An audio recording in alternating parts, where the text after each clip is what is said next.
All right, hello everybody. Welcome to yet another edition of Happy Hour with CarnaticON. Today we're joined by Jin. I'm so excited to have her because she is, as you can see, she's Korean, but she's actually learning or is like already an expert in so many things Indian. She learns that she knows the kathak and she also plays the tabla. She's actually a faculty member at the Talim School of Indian Music in New Jersey in the US, and I'm super excited to meet you today. Hi Jin, how are you doing? Hi, how are you?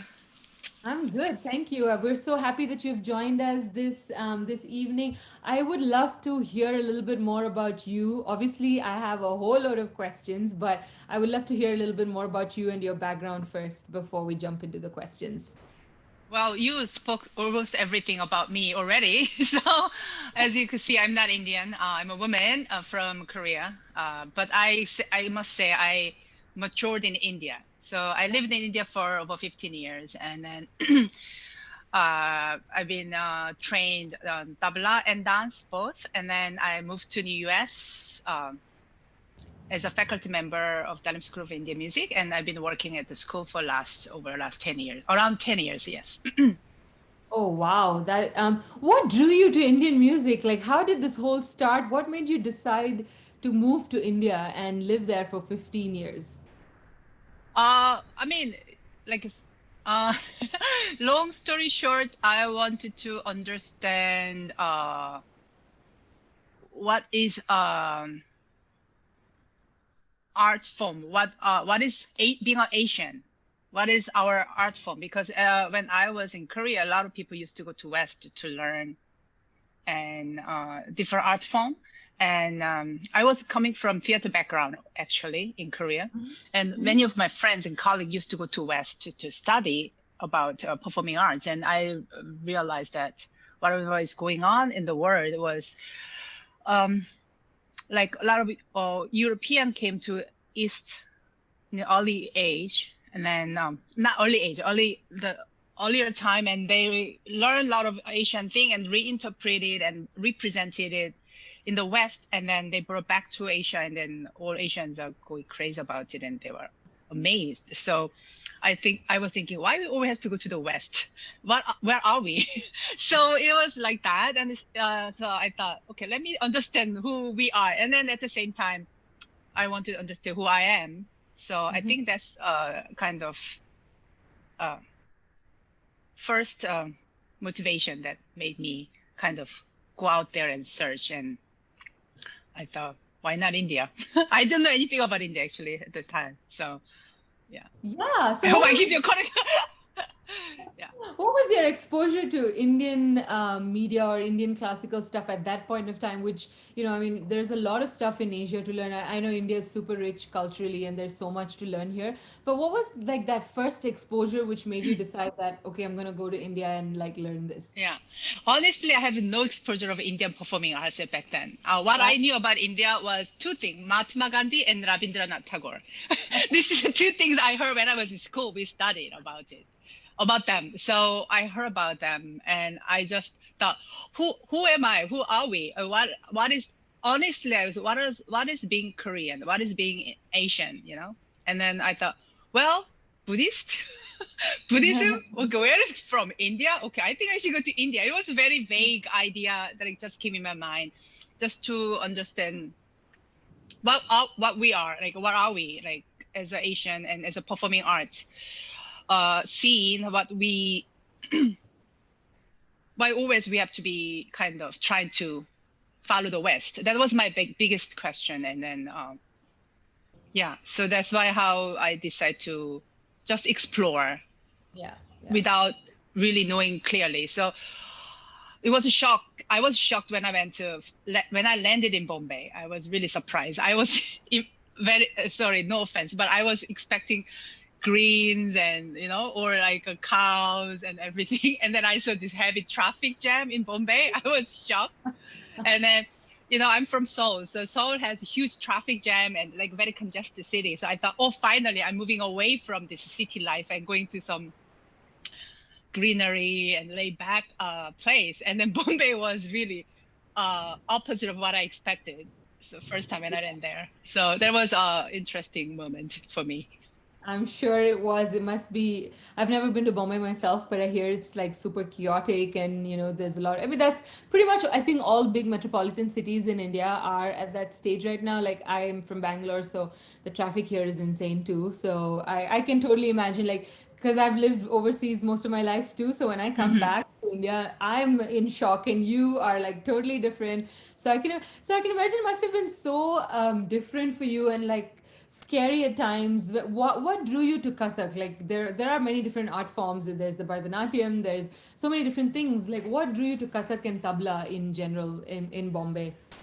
The first thing is I didn't know anything about it. I had no information. So when I was in Korea, I used to go to this library. They have some archive of videos. So I watched some of them, but they were all based on the folk dance, I think, if I remember correctly. So I had no clue. So I wanted to explore. So I went to some different dance festivals and stuff like that. And then there was some festival which is they are performing, showing all types of classical dance form of India. Then when I saw Kathak, somehow it drawn to me. I was drawn to it, and plus the percussion, which is based. Kathak was based on the tabla, the sound of tabla, and the way the melodic system of Kathak and how they present the art form.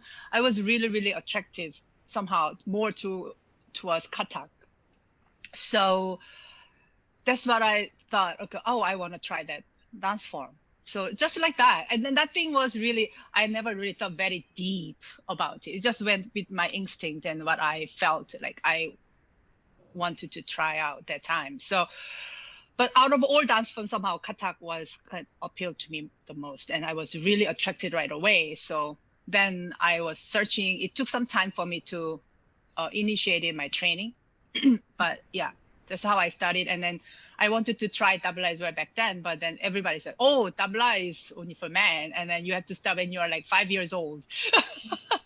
So okay, I'm none of them. So okay, I should not think about it. I give up. So uh, initially, I gave up even to think of trying out. But dance, yes, I wanted to do because back then I was interested in find some language where you can use beyond the the verbal language, because for example, because I wasn't speaking English when I went to India, so I had to learn the language first, English first. So if you don't know the language, you can't really, there's a limitation. So I was more interested in something which the communication which beyond language that you can understand each other. So I wanted to explore that possibility. So I think that's why dance was appealed to me very Nice. strongly. Yeah. I definitely had the question because I've never heard of a woman tabla player. So that, and I can imagine how people might have deterred you from learning it. And, but what made you kind of say that at one point decide that no, I am going to learn it and I don't really care about your gender discrimination? Because that's more I power to mean, you. that time I didn't know it was a gender discrimination or anything, because that's traditionally that women never played. So then I started training dance first, and then there's like a lot of things happened during that time, and then I kind of met my guruji, whom I really consider as my guru mentor for my dance as well as my tabla, because dance is music. There are technical elements and language that you have to learn as a dancer, but there is beyond that. There is something beyond that, being an art. So um, long story short, I met him. I found him, and then I never, I didn't tell him that I was interested to learn tabla when I met him first time. So I just, 'cause everybody said if you want to know kathak, you have to know tabla. So I just came to see you, like very casually. And they say, yeah, that's true. You should come anytime. And that's how my first meeting with him started. And then I went the second time and third time, and then I fourth or fifth time. I was just, you think I can learn tabla? I said, yeah, why not? Try. That's how it Nice. started. And since then, now I'm with him. I'm still learning a lot from him. This is a lifetime thing. And so yeah, that's how I actually initiated into tabla. He inspired me to continue. And another thing is some people ask me why for this many years you're doing Indian art. So what made you do that is not about just about technical elements. He could show me what is behind this music. Like when I went to India, a lot of people told me Indian music is a very spiritual, Mhm. right? So, but in vague, many, even myself, I thought, because almost all the music and dance form this is like very much related with gods and, Yeah. mythological stories and stuff like that. Of course, Mhm. classical music is not always like that, but yeah. So I thought it's something related with that. But then he could show me it's nothing about religion. Yeah. There is Yeah. something about beyond. It's not about religion. There is a theory on vibration, Yeah. and then Yeah. in their music, worship nad, sound. This is no religion. Sound. Yeah. This is sound. Yeah. So he could explain and show me and the concept of it. So that really made me attracted to be in this art and then this music. And like, I heard like you said previously that you didn't really have a plan, you weren't really looking to, learn this or that, so you came in there. What made you decide to stay? Or was that also like just go with the flow, I'll kind of stay, learn and for as long as I can? Because 15 years is a long time to Yeah. live in any country, so how Yeah. did you? So for me, it's not about where I was living. It is more about what I've achieved and what I have to learn. So, this music, you see, Indian musicians, they spend whole life for this music. So Yeah. I'm not. I grew up in Korea and born and grew up in Korea. I wanted to know more about this art and curiosity and made me into it. So there's a lot more there's a lot of practice required. There's a lot more to learn. So I think that made me stay there because I was not counting years. I was just counting how much I'm learning and how much I have yet to learn. So it's like it's endless. So I think Yeah. that made me stay that long. Like I didn't realize it was 15 years. Wow. But now I feel like, oh, people are telling me, wow, 15 years is long. So okay. But still I'm learning. There's like endless process. Yeah, no, that's very humble of you to say that you're, still learning, because so many people, like you say, yes, for sure, they're spending a lot their whole lives kind of training and learning. But for you, how challenging was it to not just, adapt to a totally new art form, but also a whole new culture of living? Because I'm sure the way of living in India is way different from what it is in Korea, although there are some similarities in terms of like our Asian culture is more traditional and all of that, but it still must be like a huge difference. And how did you kind of cope with those challenges? Yes, absolutely. You're right. There are a lot of thinking process, some values, there are a lot of similarity, but lifestyle is very different. So that Yeah. was really challenging. And then the environment is different. And it's always tough when you move away from your comfort zone. So, but at the same time, it's also stimulating you and inspiring to challenge as well. So, um, I've learned a lot living by myself, and I had a bad times and I had a good time. I met wonderful people in India, also have no connection with me, but they are there just to help me. I met such a beautiful people as well. At the same time, I had a very bad experience also. So some there are things like especially in art, the philosophy behind the approach towards art is very similar in Korean classical music and Indian classical music, but the language is very different.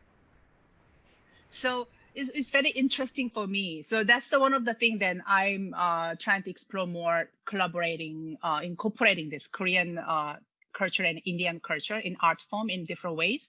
So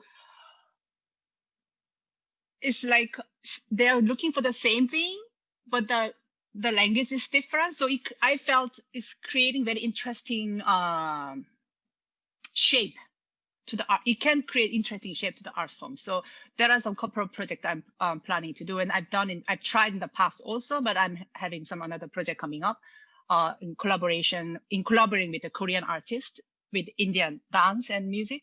So it's going to come next spring somewhere. Nice. Yeah, I'm working on that. But yeah, living is tough wherever you are. But well, is already in the past, so I don't want to think too much about that. No, fair enough, fair enough. Yeah, You yeah. know, like you said, there were lots of good experiences, but there were some bad too. Was it somewhat of a challenge for you to be accepted? Because you're a teacher now and you're teaching, and I'm assuming that a lot of your students must be Indian. Like, how accepting have people been of you as a foreigner that you can Hmm. be an able teacher in this art field, even Mm. though you originally come from it? Has that been anything of a challenge for you? Well, being a teacher, teaching some students, I think with my relationship with my student, I don't see any challenge at this point. But I think it might be from their end when they before they decide to learn from me, they might have their own struggle because they see I'm a woman and I'm non-Indian. So, but once they decide to join the class, we have an amazing relationship. It's a very close relationship. I'm known to be a little strict teacher because I try to give them some experience of discipline because you cannot separate with certain discipline with this art form because that is a part of the art. What it is today, this classical art form is the disciplinary part of it. So you cannot separate them. So, but then being in America has a very different lifestyle and mindset here. So I'm just trying to give them some kind of self challenge because for me, when I was learning, there are certain hurdles and mental struggle for myself when I was pursuing this art. So I also have to develop certain discipline because it's not how I used to brought it up. So I felt that that is what is required for now new generation to have that kind of self control in a younger age if they learn a little bit through practice, through tabla. So that will make them very strong when they get older. And so far, I have a very good relationship with my student, and I can say, touch it with many of my students are very strong in that sense, getting stronger. And sometimes when they come first time to me when at a young age, they cannot even sit for 1 minute steady. They continuously moving, and they cannot focus. So the struggle goes on, and parents also get restless because they are not practicing, they're not listening me, all that thing. Yeah. But then after some point, if a parent doesn't give up, they get at least when they sit for tabla, they kind of you can see the different vibe from them. But then they're kids, so when they play it, again different story. So it's interesting experience and journey teaching and then interacting with these students and of course with parents as well. Yeah. Yeah, nice. I mean, I'm glad to hear that, you're enjoying teaching and like that you're not having, too much trouble with that. I was, Yeah. wondering if that would be the case. That's awesome. So, how do you know Archana? Like, how do you know her? I'm pretty curious to find that out. How I met them. Met her is like a long while ago actually. We had this open house concert for Talim School where Mm-hmm. I'm teaching. I'm a faculty of. So she came there to see our event, and that's how we met. And then just first meeting, we click somehow. There's sometimes you have that you meet somebody, then you just click. Yeah. So that's how we met. And then since then, we like on and off, we having like a chat, and then we went out for pretzel. I know very good pretzel place. And she said her husband and she likes pretzels. I took them out for pretzels. That made more strong bond, Nice. create more strong bond.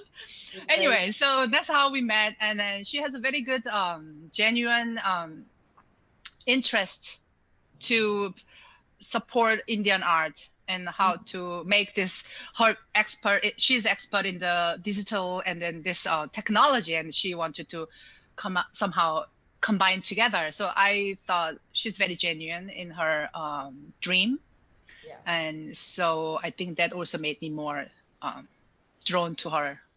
Yeah. Yeah. Yeah, no, I totally get it about the whole vibe and connecting with Archana, because I met her at a conference for a totally different thing, and we just clicked right there. And then when we kind of Mhm. reconnected for CarnaticON, because I Mm. started learning, and it's just been amazing. So some people are just like that when you meet them and you kind of get along with them so well. Yeah, like you said, like she's trying to bridge this whole artist community and bring technology into the play. So how do you see both of these things kind of coming together obviously during the pandemic? This is super useful, but after as well, like what are your thoughts on this? Honestly, I wasn't in beginning before the pandemic happened. We never taught online, for example. Like I kind of skeptical about, teaching online. There are limitations, of course, but now because of this pandemic, we are forced into this digital world, and now I feel there's a big change, dynamic change in this whole around the world. Basically, you can see the market is changing too, right? Whole dynamics changing. So this is I personally feel there's some big shift in the world, how the way of living and how the industry is changing, not only for the art scene, but overall industry, the economics. Uh, so I think this will grow more, and I think people will. I'm personally trying to find a new vocabulary or some different vocabulary which works better in a digital platform, because definitely there's a limitation when you are in person and when you are on the virtually, and at the same time, even performing arts, like performing arts, yeah, there's a missing elements of interaction, the give and take of the exchange of energy between the performer and the audience is lacking.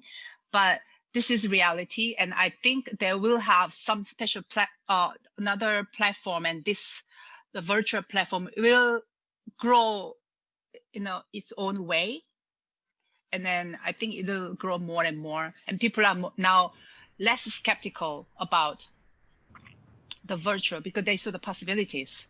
Yeah. Earlier they were like skeptical. Now when they experience it, oh, it might work, and it's working, being positive. So yeah. So I personally now try working on some virtual presentation of my kathak, for example. I'm working on it. I've been interested actually, but then this situation forced me into actually start doing something about that. So Yeah, I I think think it will this. grow. Yeah.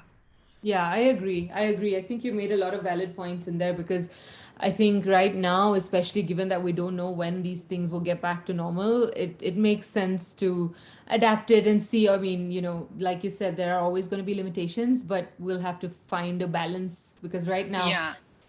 at least in the near term, it looks like this might not change for a while. So, Yeah, yeah. I mean, it's a way it's limited. It's limited, but at the same time, it expand also, because now the where you live, the location and the distance, there's no limitation. You know Yeah. what I mean? Right Yeah. now, where are you sitting? Where am I sitting? Right?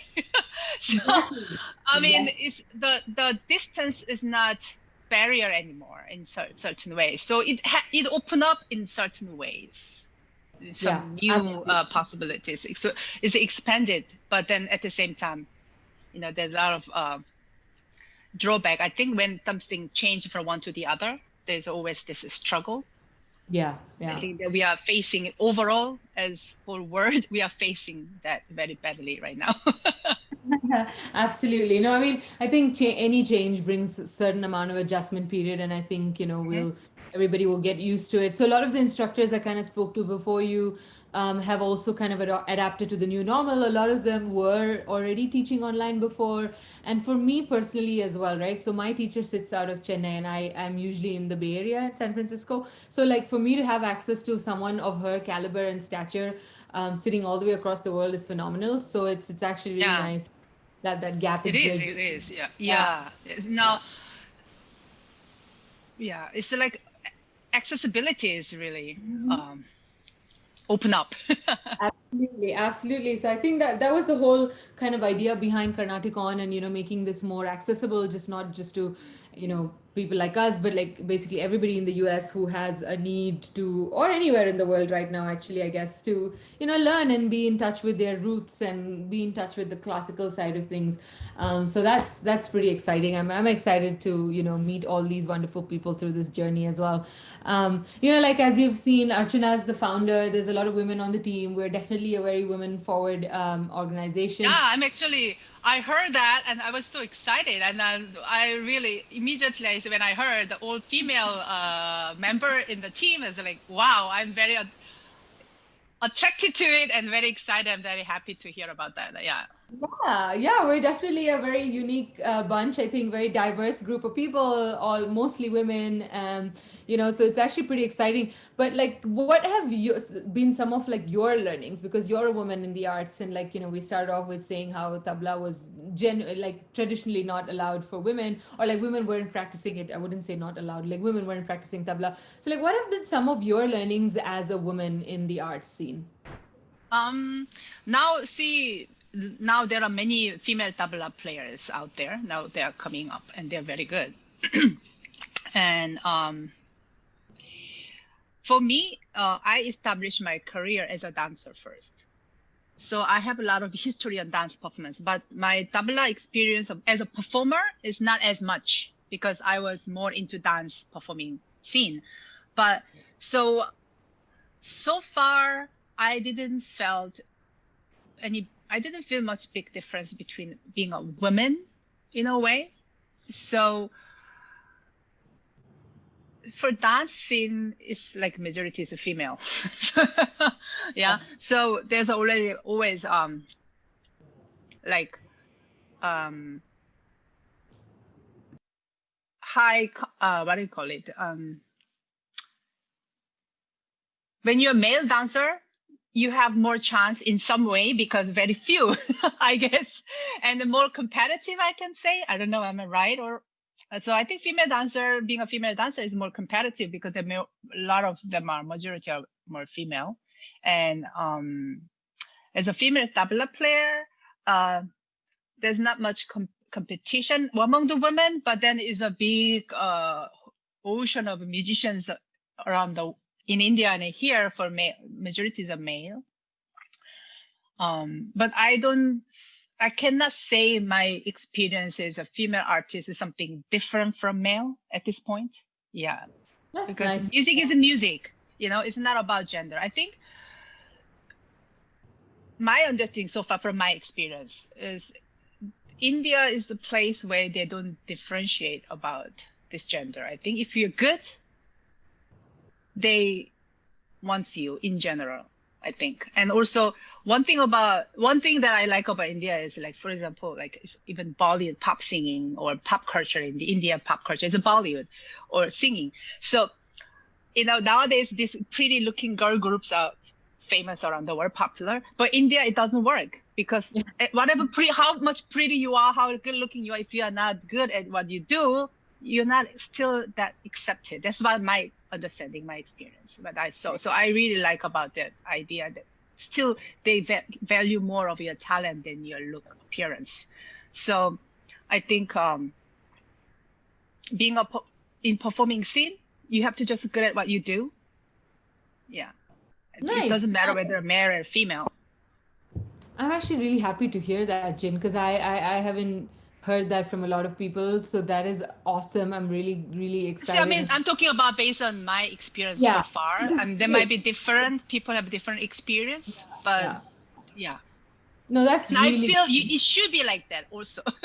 No, I mean, you might be right because I honestly I don't know much. You've obviously lived there more and been part of the scene a lot more than I have for sure. So, it's really heartening to hear that that's the scene in the performing arts. That would be it just makes me very happy to hear that people are getting equal opportunities. So that's fantastic. You when you were in India, did you do a lot of performances like it could be kathak. I mean, I know it's more of kathak. Yeah, not a lot because when I was in India, I was more busy learning. So of course I perform as a part of the dance group, and I did some solo performances, and I've traveled India to different festivals and all the stuff, but not like how I perform as a like solo dancer, like a full-fledged solo performer and working in America.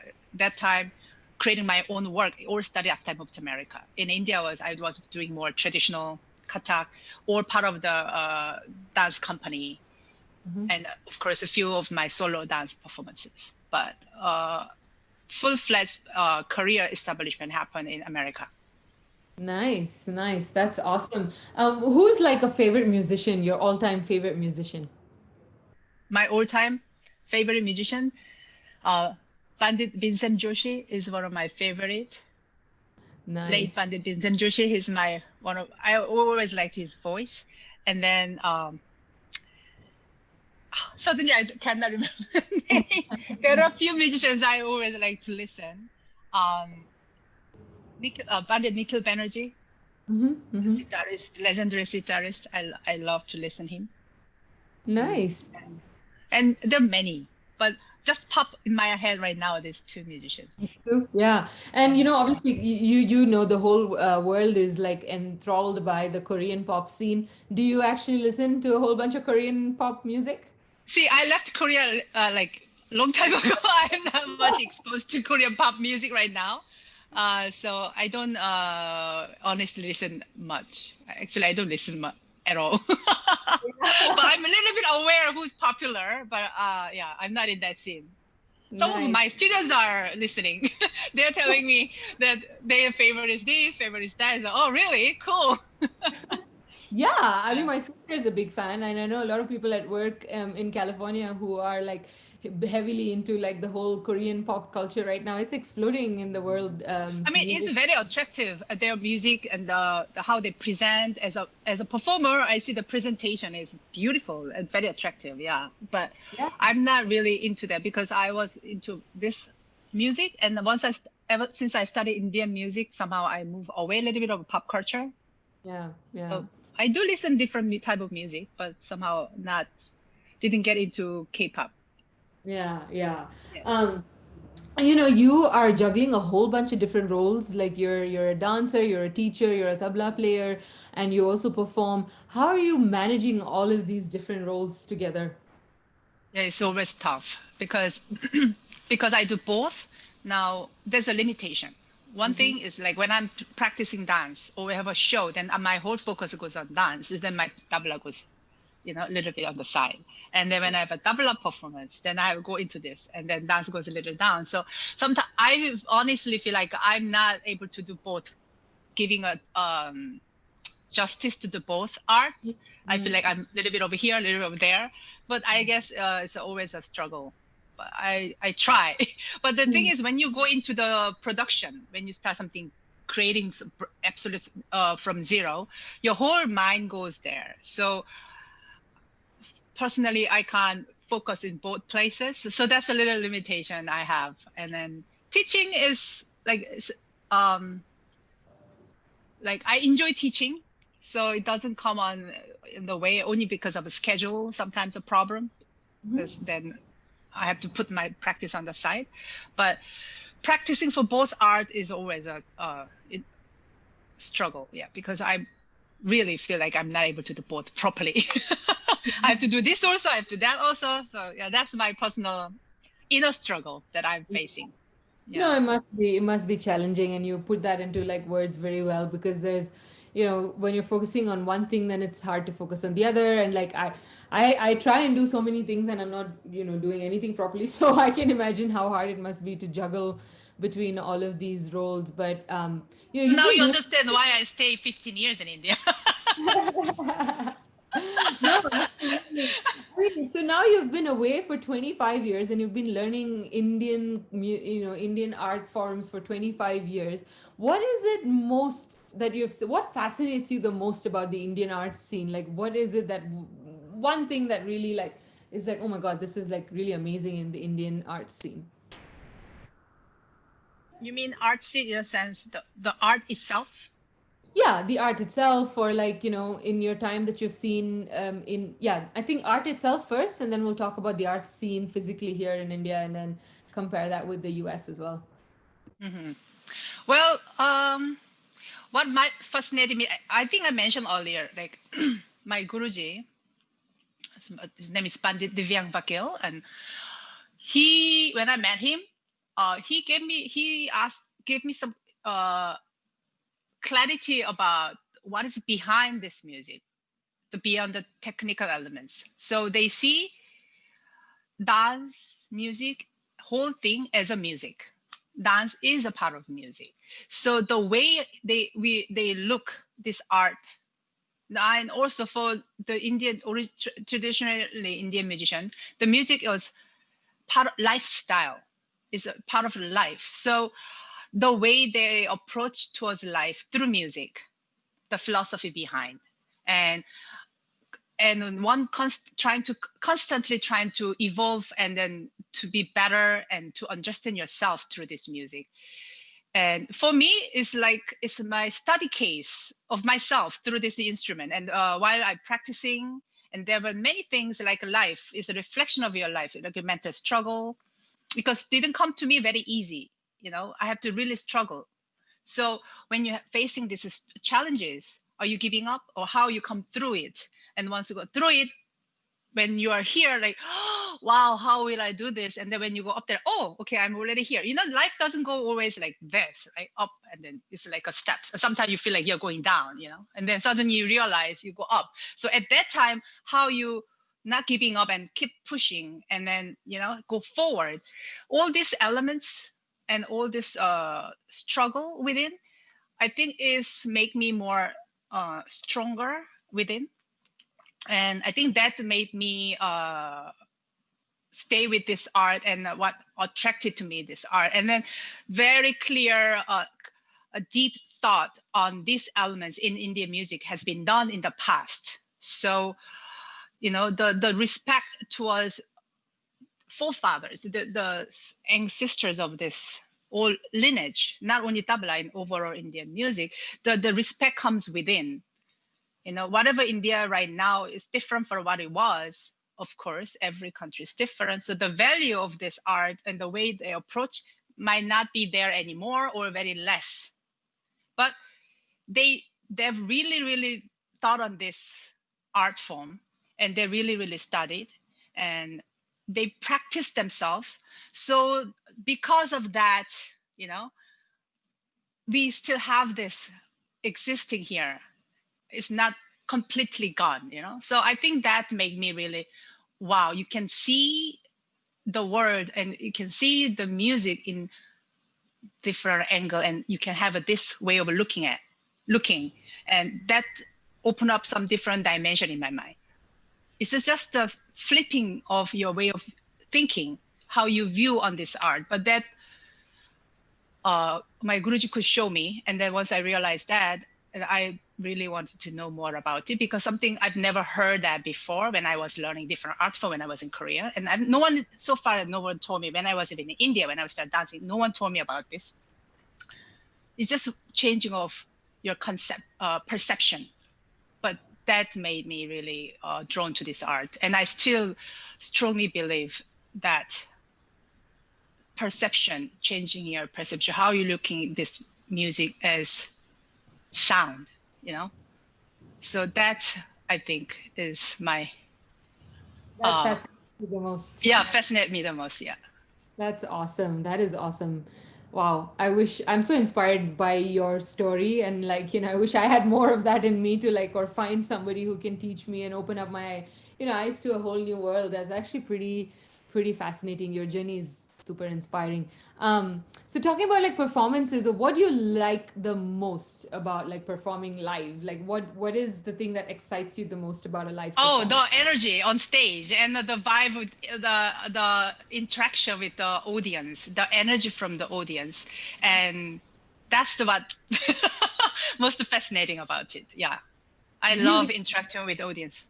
Yeah, I'm sure you get a totally different response, right? If there's someone who's come in and they've sat there and they're not expecting, they think they've signed up for a kathak performance or a tabla performance, and then they see this Asian, Oriental person coming and killing it with this. Do you get a totally different buzz around that? Oh, I don't know, because I'm sure when they come to my show, they know whom they are going, what performance they are coming to. So, and especially in America, we've been as a Talim school. Yeah. as an organization, we're trying to reach out to the more broad audience, you know, Right. because this art form can be very limited to the certain diaspora, but we are trying to go beyond that. And because being a non-Indian, there are something about this art which attracted to me. I feel which is not the things which is not about your gender or your ethnicity. Mm-hmm. There's something more beyond that. So I'm trying to kind of bring that element, what attracted to me, what excited me. I feel like this is the art form which is not limited to Indian culture only. So we are trying to bring that out on the live performance and try to reach out a little more broader audience. And so majority of my audiences were like non-Indian Nice. audience, and of course we have a lot of Indian audience as well. But so that experience, so I think they are all new, but then I think one thing they feel like, oh, this is very accessible, we want to give them, is this accessible, you don't have to be very Indian art means something very difficult.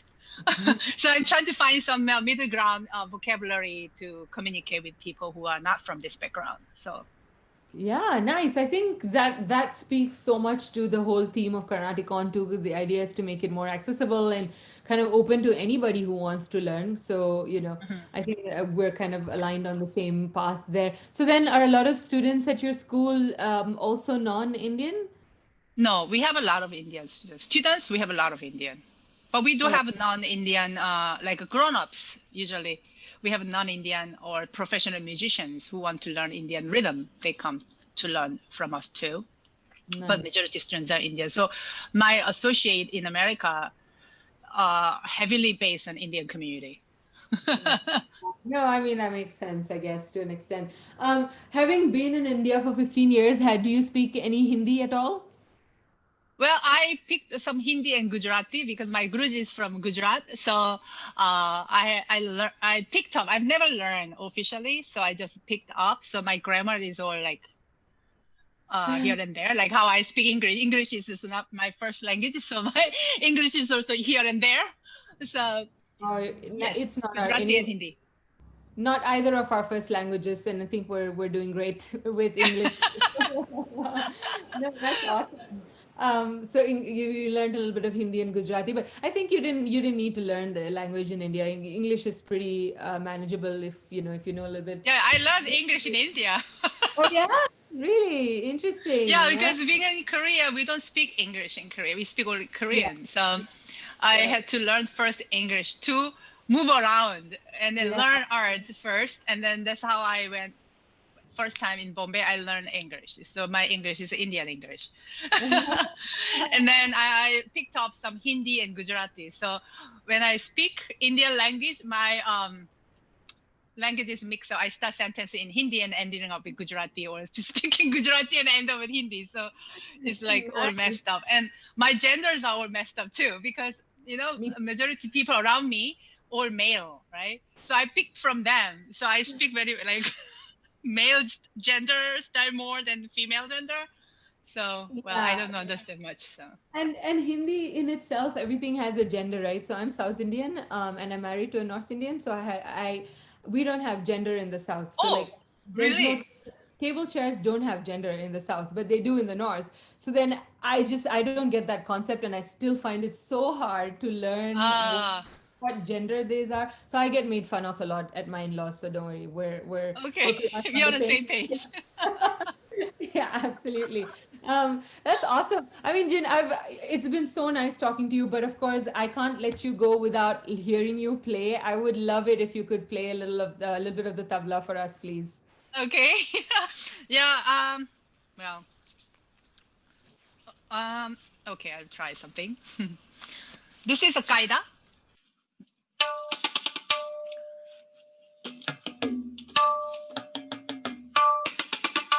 So kaida is a very famous kaida. It's a in tinta.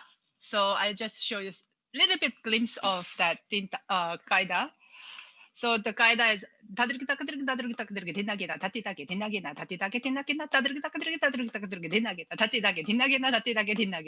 Okay.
goodness. For a second there, your fingers were moving so fast, I thought it was like being forwarded. But then I'm looking at you and you're looking so calm, but your fingers were like going at a whole different pace. Oh my goodness.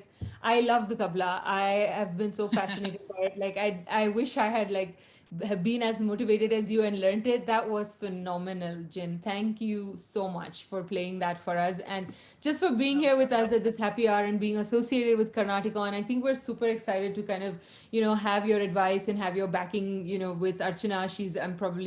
I'm sure she's like, reaching out to you and getting stuff from you and things like that. And I'm hoping, your association with CarnaticON continues. I know you're a very busy person, so I really appreciate you taking this time out and talking to us today. Thank you so much for joining us today, Jin. It's been a Thank you for pleasure. having me. It was nice meeting you. Same here. Thank you so much. And thanks everybody for joining us for yet another edition of Happy Hour. I'm sure you really enjoyed this one. And we'll see you again next week. Take care, everybody. Thanks, Jin. Bye bye. Bye.